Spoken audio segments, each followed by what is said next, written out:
Welcome to Sustainable Photography. I'm Ingvild Kolnes, and today I have praised Santos Mckenna with me. She's the founder of the branding studio Come Plum, where she photographs female entrepreneurs, and she also helps them scale their businesses for social impact. Her work has been featured in Vogue and Forbes, and she had a project called Ethical Weddings that won a 20 on the Rise award from the Rising Tide Society. We're also going to talk a little bit about that today. And I'm so excited to introduce her to you. You're listening to Sustainable Photography, a podcast all about business tips, inspiration, and confidence building. I'm Ingvild Kolnes, the host of this podcast, and after over a decade as a photographer, I now help talented photographers run sustainable businesses. And for full transparency, you should know that I'm a mentor with paid offers, and I will probably mention some of those in this episode. Hi, Praise. Welcome to the podcast. Thank you for having me. So happy to be here. I've been waiting excitedly for this. We just recorded an episode on your podcast, and now we're recording an episode on my podcast. And I think it's really nice that we can just kind of connect and switch episodes like that. That's really fun. We met a few weeks ago when you did a mentoring session for Kristen Sweeting's program. And I was just like, I have to talk more with this girl. I need to know more about her views on branding and everything. So can we just start with you telling people who you are? Yeah, I loved our sweet meeting a few weeks ago and fun to share this space here today. So again, thank you so much for having me. It is so interesting when people ask you to encapsulate, okay, can you just share a little bit about yourself?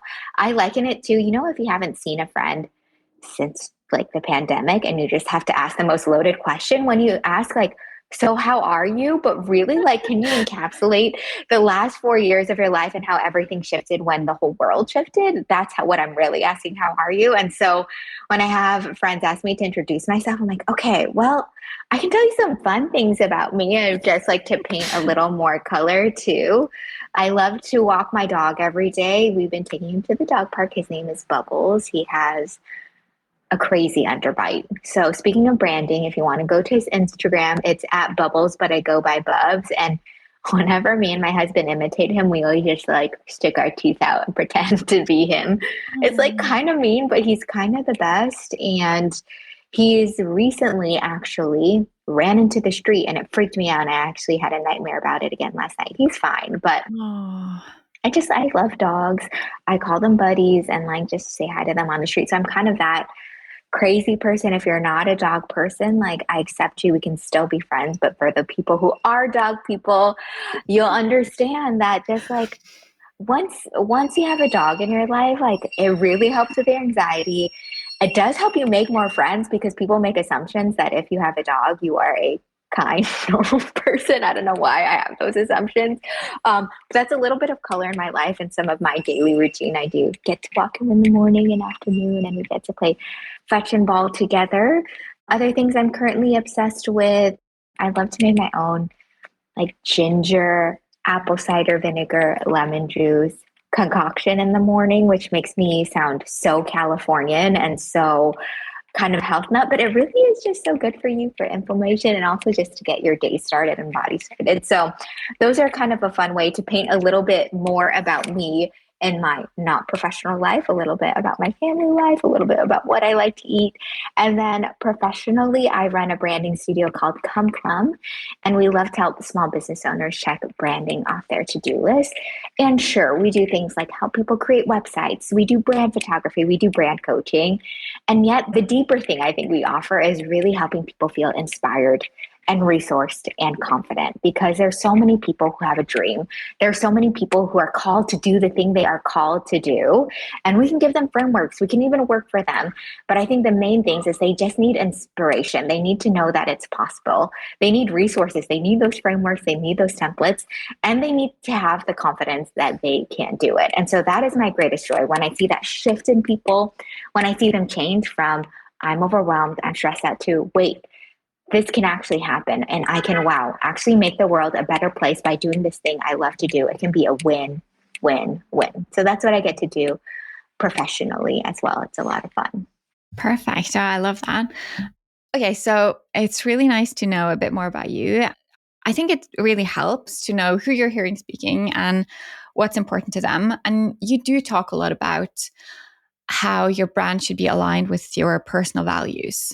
So I'm assuming the values thing, like thinking about your values when it comes to your brand, I'm assuming that also applies to photographers. So what's the best way to reflect your values in your branding Yeah. so that you can show up as you? Yes, totally. It's really interesting because personal brands, branding, and your personal values, there's a lot of overlap, but they're also kind of different. So let me explain a bit of a framework so we can chat a little bit through that. And so if you are a solopreneur or you're the founder of a company, oftentimes you will be the face of your brand or your business. And because authenticity, honesty, humanity is often what people crave, we want you to show up as your true self when you're also working and presenting your brand. And yet, there are still some parts of you that are appropriate for work and with your clients. And then there's some parts of you that are meant to be for your closest people and your closest friends too. So it's not that you're being unreal or you're messing up, but it's also being intentional about the parts of you that you are showing to the world. So let me give an example that's common kind of in our industry too, is that there are a lot of photographers who are parents, and it's up to them to choose whether or not to showcase how much of their family is shown on some of their professional pages. And it's not that they're lying about it, but it's also a sense of privacy and of values and of how much they want to be able to show their kids or some of their personal life. For some people, it's all in. They want you to see the more behind the scenes part of their life, how they are working in the garden, working in the yard, or doing school pickups, etc. And also getting ready to photograph your wedding day on the weekend, right? And for some people, perhaps their value is transparency. Perhaps it's relatability. Maybe they are wanting to appeal to other busy parents, busy working parents. And there are some people whose values might be higher on, actually, I want to showcase what it's like to be a woman in a male dominated workplace. Maybe I want to show what it's like to be a minority or someone with a disability. And those are the values that I show more to. And so when it comes to who you are as a person, we are all dynamic, multidimensional people. And when it comes to our business, we're also serving a specific type of client. So it's still thinking about, okay, what will serve this client best? And what is that Venn diagram, or what is that overlap of values that I can show? What is that overlap of content I can show as well? So I often tell people to choose 3 or 4 top values that you want to show. You'll hear me talk a lot on our podcast, the Branding Your Business podcast, or a lot about our social media with things that will pertain to inspiration, resource, and being confident, whether it is with business or with branding. Those are the top things that I want to talk about. And for some of the time, it will integrate my family. Some of the time, it will integrate. I talk about bubbles a lot, and my husband Barry a lot, and even my parents a lot too. But I also have boundaries of what I want to share and what I want not to share. And so I encourage people to have some intention when they're thinking about their marketing and their branding too. Very similar to, I know how you coach people, is to have intention and planning at the forefront too. So you're also not confusing your audience with all the parts of you. Not that it's bad, but it's, you want to talk about a few things and go deeper rather than all the parts of you that also you might not have permission to share, especially if you're in a partnership or you have a bigger family. You might not want to share all the things, but focusing on the few things that you are an expert in, that you're comfortable with sharing, that you have permission to share, and that will serve your audience and that will attract the right people to you. That's a bit of the framework I like to use with our clients when deciding the intention they're putting around their brands as a business and their personal brands as representatives of their brands and businesses. Does that make sense? Absolutely. Yeah, makes a lot of sense. And I think the key word is intentionality. You need to just decide. But is there like an easy way to decide which things to choose to speak about and which things to maybe just be for you? Yeah, it's a good question because these are important things that we have to think of. I'd like to talk about the patron saint, Brene Brown. I don't know if you listen to her or follow her, but she talks a lot about shame and vulnerability too. And she talks a lot about how these personal stories actually forge deeper connections. And she also talks about it's better to share stories that you've already processed and gone through versus using a podcast to go through them live, unless that's your shtick. There's a lot of cool podcasts out there that it's like two sisters sitting on a couch and they're really talking about the people they went on a date with last night. If that's your stick, that's great. But I have talked a lot about, because one of my values is confidence, and because one of my values is authenticity too, and because I'm more in recovery, I've talked a lot about an eating disorder I've gone through. I've talked a lot about how it's had me in its throes on and off from my early 20s and in my teenagerdom. But it's also because I'm in recovery and having gone through that I can talk from experience. But if I'm in it again, it's actually not a healthy place for me to talk about on my business platforms, but it is a healthy place for me to talk about with my therapist and some of my closest friends who can support me too. And so that might be a framework of discernment of, okay, do I have a right to share? And also, am I using this to process, or is it something that I can share and add value because I've already processed it? Because people need to hear those stories, but as a person of wisdom and someone who's had experience with that already. And so Brene Brown has taught me that. And I felt it in my gut that has been one of the most honest things to share publicly and in big rooms when I've already processed it. But if you have smaller, safe places to share it, I think it's okay to share it while you're in process. Yeah, that makes so much sense. And another thing that I know is important to you is doing something that's bigger than yourself. You did a project called the Ethical Weddings. Can you tell us a little bit about that?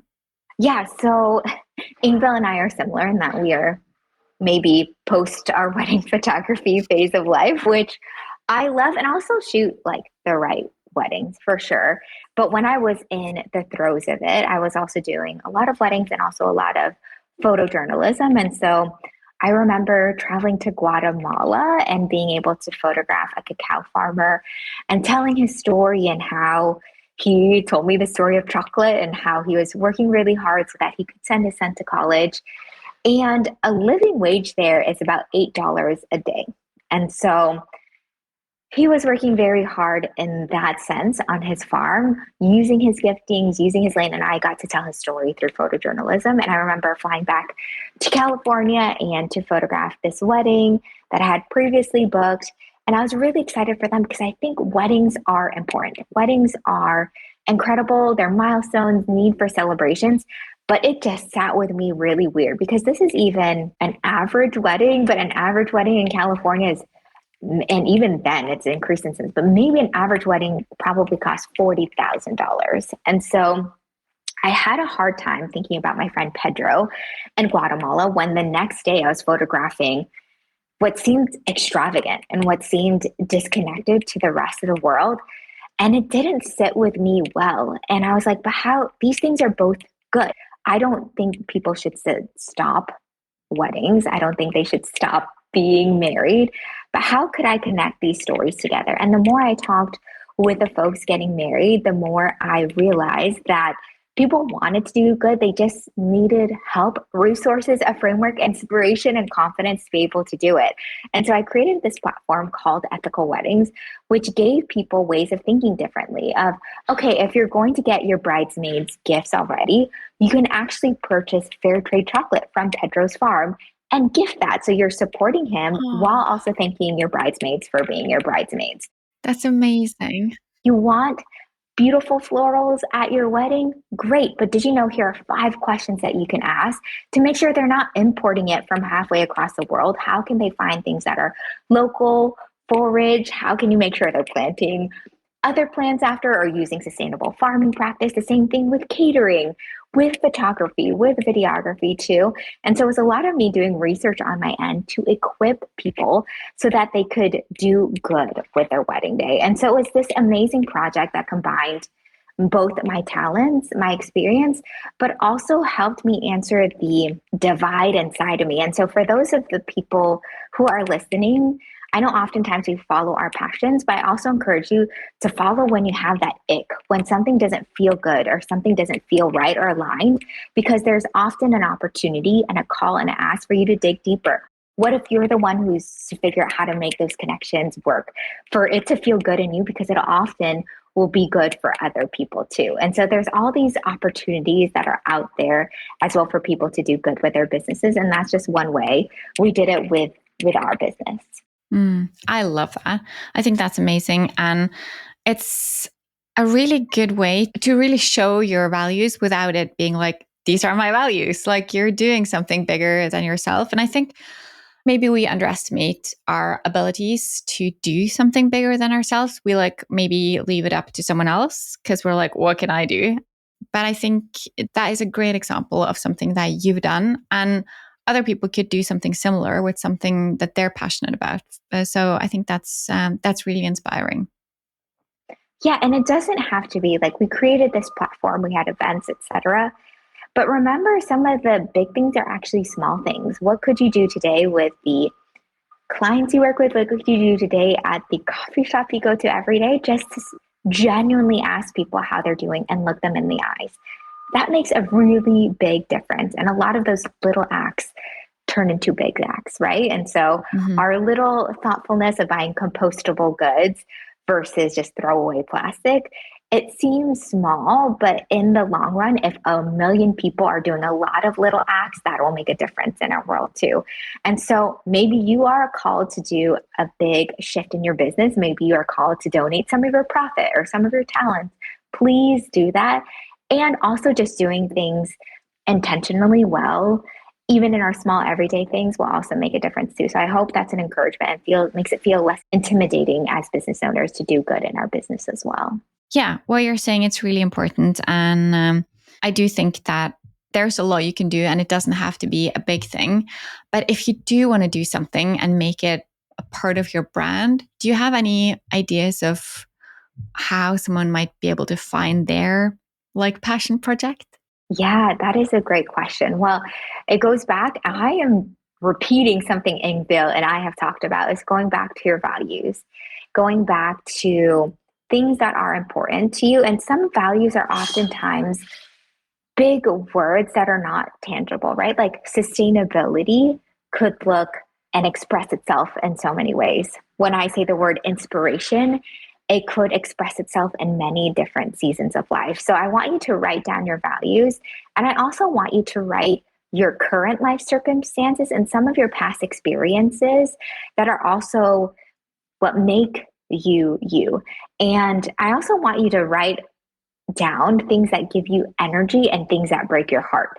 And so once you put all these out on a whiteboard, a piece of paper, you start seeing the connections, right? So I'll use myself as an example.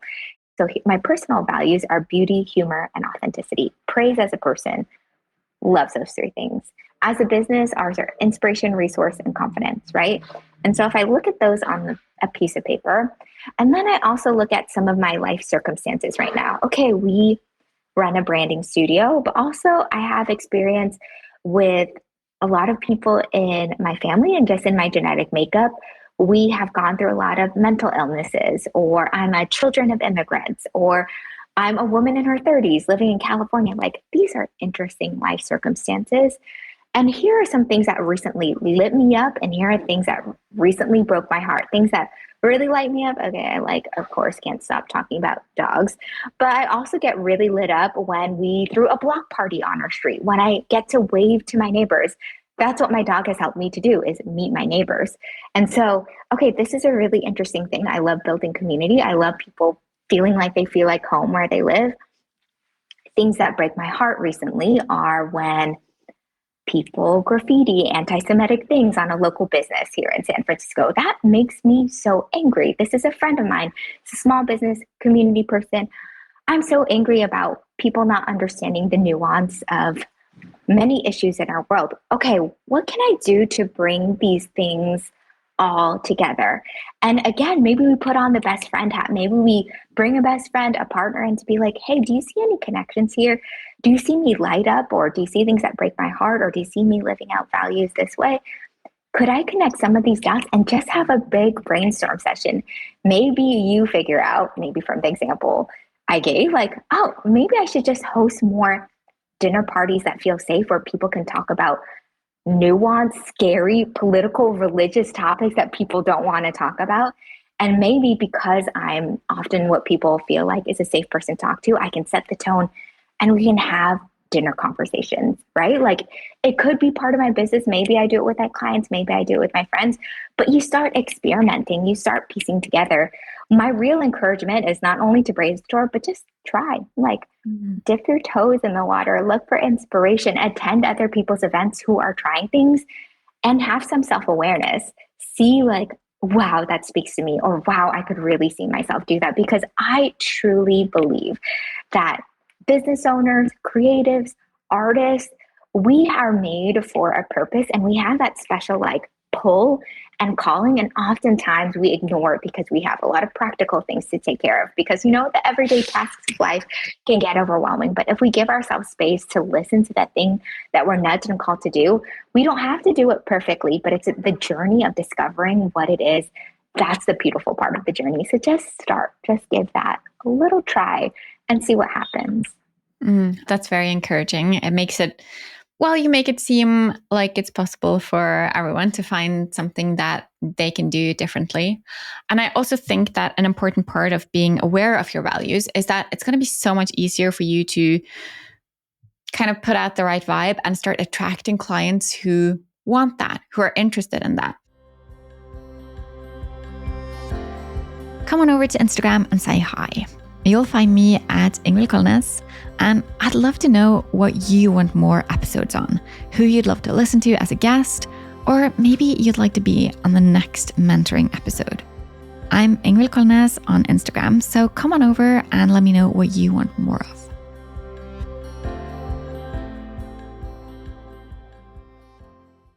Is there like a right way to kind of communicate your values so that your clients will pick up on it?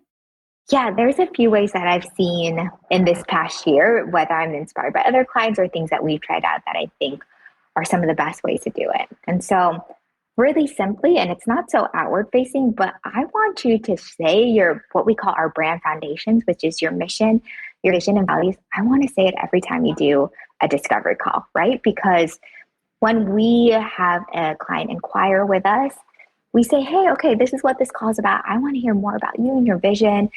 And then I want to hear about what you're looking for. And then I'll share a little bit about us and what we can do to help you. And when I say a little bit about us, I tell them this vision we have for the world. I tell them why we exist. I tell them what our values are. And so that's one way to do it, because I want you to say it often. I want you to say it so often it rolls off the tongue, because if you've learned anything in marketing, it's that you have to say things a bajillion times for it to actually sink into people's heads and for them to associate it with you. And so the point at where you're kind of tired of saying it is probably when people are actually starting to listen. So say it on every discovery call. Integrate it into your about section, into your pricing guide, so that people also have this expectation of, hey, this is how these people operate. This is what they value. We have a lot of alignment there, and that will literally repel your wrong people. Like we have a page at the end of our pricing guide, like we will work well together if, and it just kind of showcases what inspiration, confidence, and resourcing kind of look like, what it's fleshed out as. And we put the opposite also well, like we won't work well if this, but we will work well if this. So it's a little bit of this, like if this or that. And so that's another way to do it. I have another good friend of mine is that she made a great carousel post about her values and she pins it to the top of her Instagram. And so when someone lands there, they look at her first 3 posts, they know what she stands for. And so it's not so in your face, but if you're really looking, you can find it. But again, I implore people to inject your values into a lot of what you do, into everything you do, because I know what it's like to feel misaligned. And maybe people listening might feel like there's something off. Oftentimes, if we are stressed, if we are burnt out, it's because a value of ours isn't being expressed, or a value is being like shunned or put down too. And the opposite is true. I hope that many people listening know what it's like to feel like fully themselves, to feel really aligned in what they get to spend their time with and what they get to spend their energy on. And oftentimes you can step back and say, oh, it's because my values, personal values of beauty, like I got to go to a museum, or I got to go to a walk, or humor, like I got to joke around with my friends, or authenticity. I got to have a real conversation with Ingvild today on her podcast. really filled me up today. And so when we have that alignment, we have to remind ourselves and our audience of it. If we can repeat that and show that in different touch points of our brand, it starts to sink in into our audience, and it starts to sink in for ourselves too. That seems like a very powerful way to do it. So just kind of being upfront and direct about it, that is maybe the best approach then. Yeah. Yeah, totally. Yeah.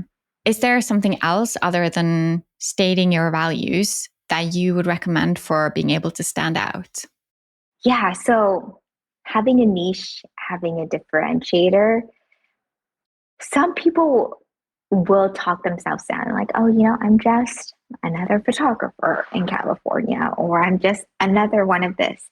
And yet people are so unique. Like we are made, like even when we have siblings, it seems like we're a lot alike. And yet once you get to know siblings, you're like, you all are totally different people, right? And so Ingvild and I, we both know how to use a camera. We both know how to use a microphone and have a podcast. And even though we share so many values, I am so glad Ingvild and I are so different. I can so appreciate what she brings to the table. And we have to remember that we all are like that too, that our differences are actually what makes us more beautiful and stand out more. And we have to have the confidence to start talking about it and show these sides of ourselves too. And so it's also that acknowledgement of, wait, I am a multidimensional person. Oh, wait, I'm serving an audience who's also multidimensional too. How can I talk about these parts of me? How can I talk about these parts of our business that are really unique, that are really tailored for the uniqueness of our clients too, and being able to talk about that. So it's both our values, but also it's the how we carry it out. Okay, so praise, you talk a lot about your values, but how is it in the day-to-day? How is it when you are one-on-one with your clients that you are inspiring them and resourcing them and being confident? For us, it's us asking actually a lot of open-ended questions, even though a lot of people will hire us as consultants.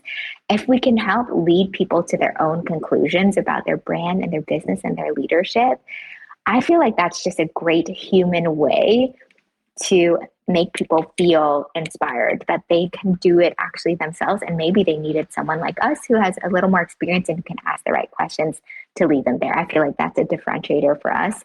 And so for those people listening, I want you to look at, okay, yes, you have a lot of wedding photographer friends and you're also a wedding photographer, but what is that special thing that feels good when you do it?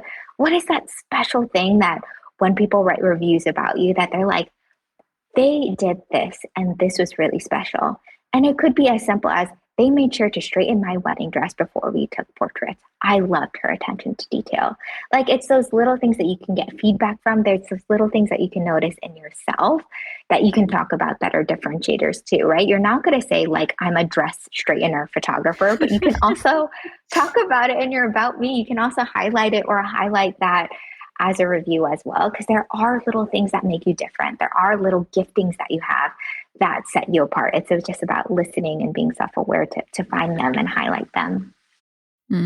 That's so true. I agree. And another thing that I thought of is very often I see photographers who are maybe doing rebranding, who are maybe even building a brand for the first time, or are just kind of deepening their thoughts on their brand. And they go immediately straight to the logo or even just updating their website. I think that maybe there are some things that would come before that, but I would love to know your opinion and how you, maybe not the process, but what would you think are the right order of doing things? And maybe there are some less obvious things that would come first. Yes. So I want to acknowledge it's really fun to create a logo. It's really fun to get a new template for a website. So I get that as a visual person. It's really fun to do. And I mean, that's a lot of what we do as a brand studio. But a lot of times on our onboarding calls and our discovery calls, I try to talk people out of that or at least delay that because we work with a 3-step framework when it comes to branding. And in that last step, we call that brand expression. This is like creating your logo, figuring out what your photos will look like, etc. But the building blocks are first your brand foundation. And again, we talked about that earlier. That's your mission, your vision, your values, even your story is in there too. Your deep why, what you do, because it's really hard to create a website when you don't even know like the soul behind it and the big why behind it. So we need that brand foundation first. And then we need that brand strategy. So it's really knowing who our audience is. And over time, this is the coolest thing about iterating and having a business over the years too, is that you start off as one thing, right? Oftentimes people will like, I'm a photographer. And you're like, what kind of photographer? You're like, anything that requires a camera, right? You're just so broad. But I know for me and my story, I see you nodding your head. This probably happened to you too. Mm-hmm. You try a lot of things, and over the years, you refine what you're really good at within photography and the people you really like to serve, like the specific kind of demographic, what their values are, what their hopes and dreams are. There's like a certain kind of person you really resonate with. And so your strategy involves really knowing your audience and continuing to know them in every season too, as you change as a person, as they change as a person too. And so that strategy changes over time, because I know for me, I got into branding because I realized I loved having conversations like this, where I was talking to other business owners, really hearing their hopes and dreams, because I was going through it too. I could empathize, I could sympathize, and I could also not just deliver them photos. I was like, hey, I read this great book. Hey, I've just found this great framework. Hey, I just found this new marketing app that made my life easy. I would just start sharing all these things with these people who I just got and lit up by. And so my strategy has had to change over the years as I've refined that person more and more. And also how seasons and times and trends have changed too. And so strategy is a big part of it. And so again, brand foundation is the first part. The second part is brand strategy. And then the third part is really figuring out, okay, now that I know where my client shows up, what groups they're attending, what books they're reading, what podcasts they're listening to, what needs they have right now as they've also grown up. Maybe at first they needed me to photograph their wedding, but now they're also starting their business.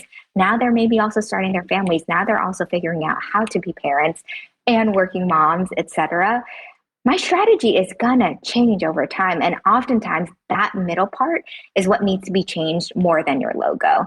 If you were going to invest hundreds and thousands of dollars, perhaps taking the time to figure out, how do I best serve my client? How do I best express this calling I have in me, is probably what should take your time and money.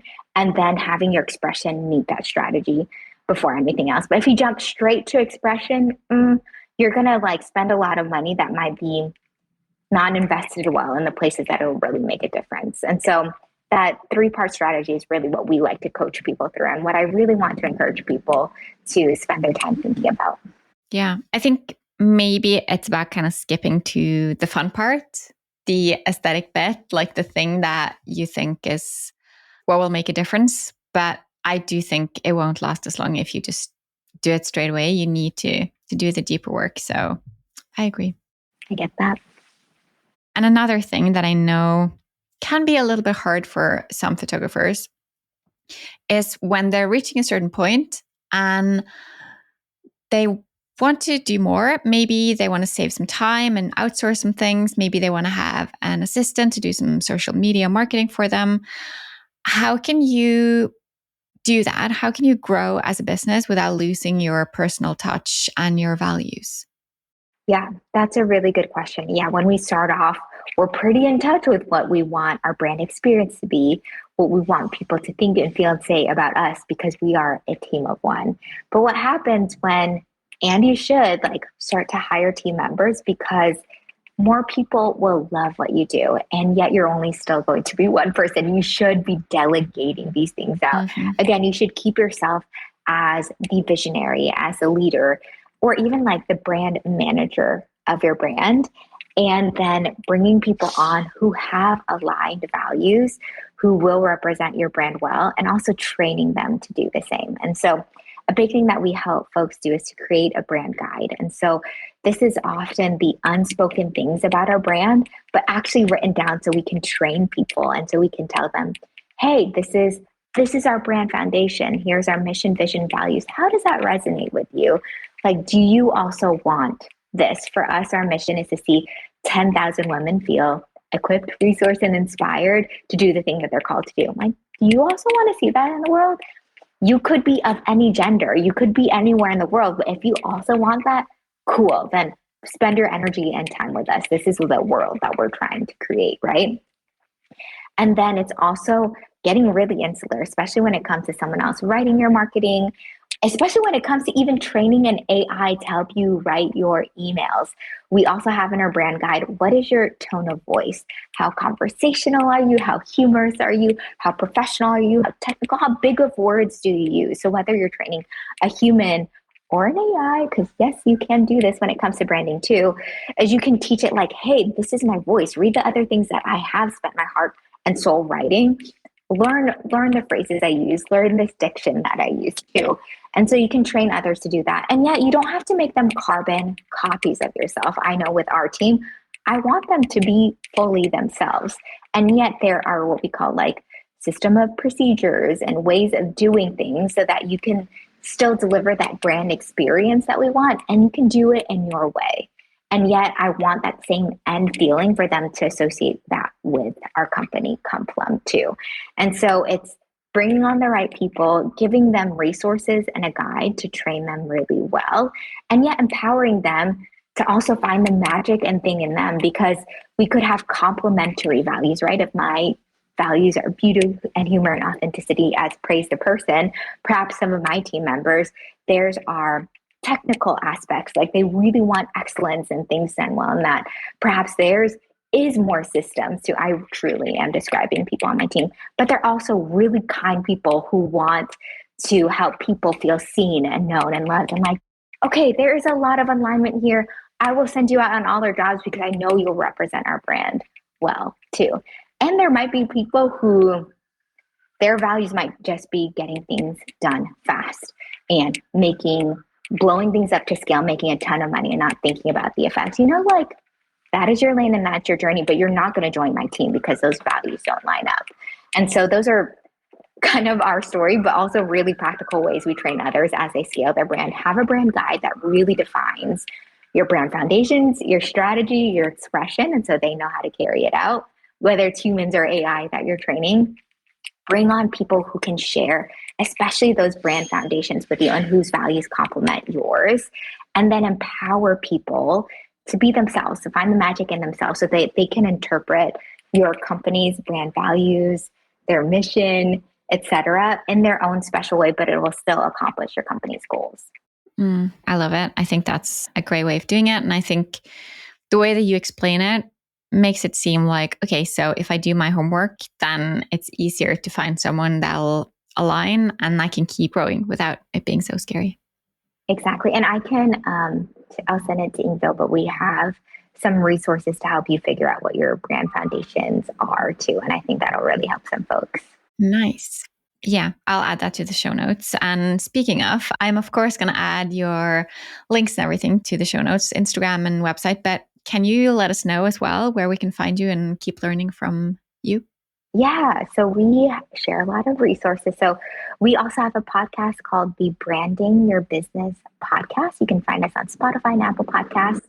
Online, our website is Complum. So come like you're going somewhere, COME, and plum like the fruit, PLUM. It was a lot of people ask me the story behind our name, and it was a name I thought of when I was like 15 years old because it kind of rhymed together and made me happy. But these days we're actually playing around a lot with what plum could be as an acronym. Is it purposeful living unleashed for many? Like that sounds really cool. Like we're playing around with it, but all that to say it's Complum, and you can also find us on Instagram at Complum and at Branding Your Business Podcast. So that's how you can find me on the interwebs.